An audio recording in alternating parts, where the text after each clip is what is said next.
Kigali. আমি আছি বর্তমানে এখন কিগালিতে।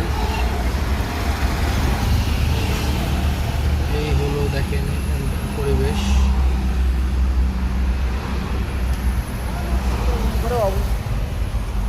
আসছিলাম একটু শহরে, ফেরার সময় রাত হয়ে গেল।